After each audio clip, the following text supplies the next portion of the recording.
Hello to you all and welcome to IMPROVATE's first international conference. IMPROVATE is a platform for connecting governments and innovation companies. IMPROVATE's mission is to connect change makers in technology with leaders in governing positions. IMPROVATE is dedicated to find solutions and sparking collaborations that will improve the quality of life for the many. Here with us, IMPROVATE's founder and chairman, Irina Nevzlin. Our special guest today, the Right Honourable Tony Blair, the former Prime Minister of Great Britain and Northern Ireland, and the founder and chairman of the Tony Blair Institute for Global Change. Also with us today are honourable ministers from Israel and Africa, Mr. Yizhar Shai, Minister of Science and Technology from Israel, Mr. Joseph Antoine Kasonga Mukata, Minister of Agriculture, Democratic Republic of Congo.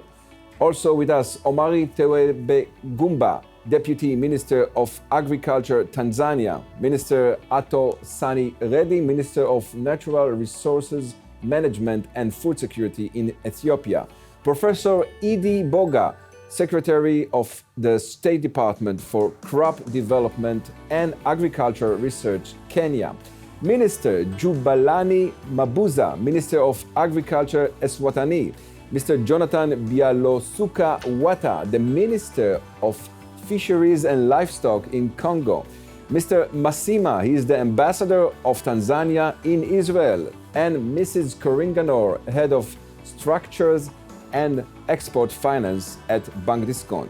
We will hear today from Israel leading agrotech and innovation companies. They will present solutions here in the studio in the field of food security. Food security has become a burning issue, especially today because of the pandemic. That is why we choose to deal with this issue today. So here at the studio or via Zoom, Netafim, NextFerm, LR Group, ICL, Alphabet Planners, AgroScout, Bioefficiency, Milky, Bermad, and finance company that can help those wonderful tech companies to do business in Africa. Discount Bank, Ashra, East Africa International Finance Corporation, and African Export-Import Bank, Afrexim Bank. Also watching us, representative of investment fund from around the world that are looking for investment in Israel innovation companies. This conference will be the first in a series of international conference held by IMPROVATE to connect between governments and innovation companies. So, let's start. I would like to introduce Irina Nevzlin, the founder and the chair of IMPROVATE. Irina is Israeli entrepreneur. She grew up and started her career in Moscow, continued in London, and now lives in Israel. She's the author of the book, The Impact of Identity, The Power of Knowing Who You Are. Over the last decade, she's a chair of the board in the Museum of the Jewish People. She conducted a $100 million transformation. It is now the biggest Jewish museum in the world, telling the story of unity and success. So, Mrs. Nevzlin, what is the vision behind IMPROVATE? First, Danny, thank you very much for the question. And I have to tell something. I'm very excited. I'm grateful to everybody who is watching us and who is with us in the studio. It's our first inaugural conference, and we did it at the time when it's hard to imagine it's possible. And it's possible because there is some nice woman looking to me from control room, Ronit Hassin-Hochman, who is my partner and the CEO of the company who made it happen. Now, back to your question. You see, I think we all know that there is a crisis in leadership around the world. We see it everywhere, not just in crisis. It started before. Another problem is that for leaders to lead now, it became much more complicated because the world became so much more complicated. And so in order to lead in times like that, you really need to be able to do the teamwork and to bring different brains together. And what I see is that over the last decade, 2 decades, we really have 2 leadership groups. One is elected politicians, and the other one is tech companies, which are growing in their impact on life of everybody. Now, those two groups are ought to talk together to build a shared language, and this is where we come into place. We want to make sure that these groups come and work to make life better for all of us and for many. So, Mrs. Nevslin, how can IMPROVATE help the world in those problematic days? I'm glad you asked. Look, I think a lot of people who are here with us today get invitations to a lot of different gatherings. Now it's mostly online, but it used to be physical, where you have these discussions, which are basically two topics. One topic is issues and hand problems that we have, and the second one is who are we going to blame today for those problems?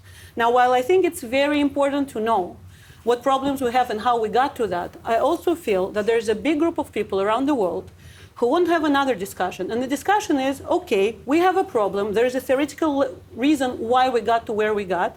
But what we want to do is come together and find the solutions that will actually make our life better and everybody's lives better. So this is, I think, what IMPROVATE ought to do, especially in the time of crisis. So that's what we're going to do in the next hours. Thank you, Mrs. Nevslin, for staying with us. And now to London. Hello, Mr. Tony Blair.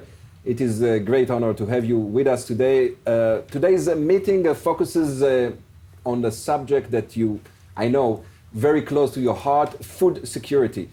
Being active in Africa, how do you see the food security challenge in the continent, especially when the COVID pandemic makes a big problem in access to food? Yeah, first of all, a big congratulations to everyone at IMPROVATE, to Irina and her team for making this get together happening. It's actually a huge tribute to their skill and ingenuity that they've managed to get so many people together on what I think is going to be a really important method of connecting people for the betterment of people in Africa. So food security is, of course, a huge challenge. And it was a challenge before COVID. COVID has deepened that challenge.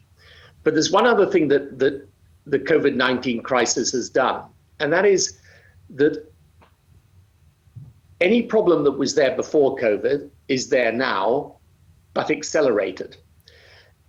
And the same is true also of the thinking behind the solutions to these problems. So in all the conversations, my institute works in around 15 different African countries with teams of people, and we're about to go into several more, including some of the countries represented on this call. What we find is there's now an enormous interest in the whole question of technology and what it can do to accelerate Africa's development and accelerate the solutions to these long-standing problems. Now, on food security, it's very, very clear. There are still large numbers of people in Africa that go hungry. Africa, just to give you some data points, it imports around $80 billion worth of agricultural produce. It exports 40 billion, so it has a deficit when it should have a huge surplus. The tariffs between African countries on the export of goods between those African countries are high, on average 12%. That means sometimes you have a situation where, for example, in South Africa, it could be actually more, it could be cheaper to import from Argentina than from an African country next door. And then thirdly, you've got a situation where the population of Africa is going to double in the next 30 years. So it's going to go from roughly 1.2 billion people to over 2 billion people. And at the same time, the numbers of people going to the cities is increasing. So this food security question has always been acute. It's even more acute now. And there is literally no way of dealing with this unless there's agricultural transformation in Africa. And that is to do with logistics and infrastructure and food production and scale. But technology has a role to play in each and every one of the issues that affect African agriculture. Thank you very much, Mr. Blair. We will be talking with you later again. Thank you very much. Now, here in the studio, the Minister Yizhar Shai, or we'll talk about something else now. Minister of Science, that is the right thing. In Israel, Yizhar Shai, Israel is considered an innovation nation. As a minister who only recently entered your position, what are your plans to expose the world to Israeli technology? Thank you, Danny, and thank you for having me here, Rena and Danny. It's a great honor to be here. Israel is considered as one of the leading hubs of innovation around the world. We are building innovation in various areas of technology and science. And as we are building those areas, we are also always looking forward into what happens next. What are the trends that build the next exciting companies, the next exciting areas for exploration of scientists, technologists, people who build companies, people who build the research within universities. As we look into what happens in the near future, we are looking into the potential of artificial intelligence as one of the most significant worldwide trends, which has a practical implication in almost every aspect of our day-to-day lives. As this applies to our discussion here, AI, artificial intelligence, is very applicable towards the areas of agriculture, of precision agriculture, which is an up-and-coming market trend by itself, and is a basis for cooperation between Israel and, I hope, many nations in Africa, and by the way, around the world as well. So can you say a word about Israel's startup companies and food security in Africa? So, as a minister, I'm not allowed to mention names, so I will talk to the market names. Segment. We do see Africa rising over the last decade as a potential market for Israeli companies. Traditionally, Israeli companies, even in the area of agriculture, were focused more on South America, North America, and some areas in the East. Now Africa has become a good trade partner for Israeli companies, for innovation companies that deal with the various aspects of food security. And again, you see companies developing technologies in the area of water technologies. You see companies developing in the areas of food improvements, yield, again, using AI for precision agriculture in order to improve the quality of crops, the quality of agricultural product around many sectors of that market. And we believe that this will also be the basis for much more to come, as the world is now realizing the importance of food technologies, of food security, and agriculture as a whole. I grew up in the Israeli high tech in the 90s. You would not talk about agriculture in the sense of innovation then. Nevertheless, we are 30 years later, which speaks to my age. And now we are talking agriculture as innovation, as an important aspect of the Israeli tech nation, startup nation, and innovation overall. And as Mr. Blair said, the people of Africa will be double themselves in 30 years. So we want to talk now about NextFerm, develops and produces fermentation derived degrees technology, requires the least amount of land, water, and electricity. NextFerm's alternative protein will support vegan food. With us, NextFerm CEO and founder Boaz Noy. Shalom, Boaz. Shalom. Thank you very much, Danny. In this short presentation, I would like to speak about why the world must go vegan in order to feed the world in the future, and how protein, a vegan protein we have developed, can support this big shift.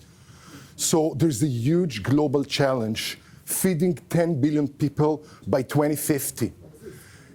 I would say that protein demands is in a grow, the same as world population.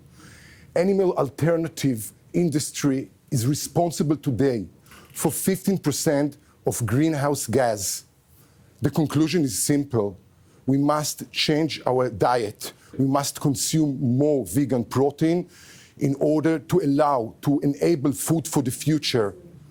So there are good news. The world is changing. Protein alternatives are the most important and most growing segment in the food area. $20 billion of sales per year with 10% growth. Between Impossible Food and Beyond Meat, protein alternatives are all over the place. So what is the problem? Actually, plant-based protein have serious challenges. Their amino acid composition is inferior, meaning we have to eat more to get the same functionality. Many of the sources are having problematic flavor and taste, which influence the final products. And few of them are related to allergens and impurities, bad reputation. So these are the exact reason why we have developed Protein, a yeast-derived vegan protein that have an amino acid composition mimicking in an optimal way animal-derived protein being produced in a sustainable way, neutral taste, no allergen and no impurities. In other words, Protein provides more value to consumers, more value to food companies, and more value to the environment. By using our unique fermentation and downstream processing, we have a very efficient process to produce protein. By using mulasa, which is actually leftover from sugar industry, we came into a super sustainable production. So where are we now? Currently, we are being evaluated by global food leaders. At the end of the year, we will scale up the product, and until 2021, we launch it in the market. So just to summarize, Protein is the first vegan protein with animal-like nutritional value and neutral taste. Our target is to turn Protein into the ultimate protein alternative. Thank you very much. That's it from IMPROVATE Food Security in Africa. We have heard today about the needs of Kenya and Ghana, Ethiopia, Congo, and Tanzania in the field of food security. We received an overview of the continent from Honorable Tony Blair with us here in Israel, Ministers of Agriculture and Science and Technologies.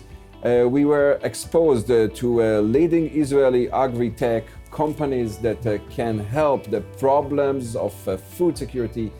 IMPROVATE's next conference will be on the topic of upgrading agriculture through smart agricultural technologies in Eastern Europe, and will take place in October 29th, 2020, chaired by the former Bulgarian President Rosen Plevneliev and agriculture ministers from Eastern Europe. Thank you all. Let's hope for better days for everybody, health for everybody. Thank you.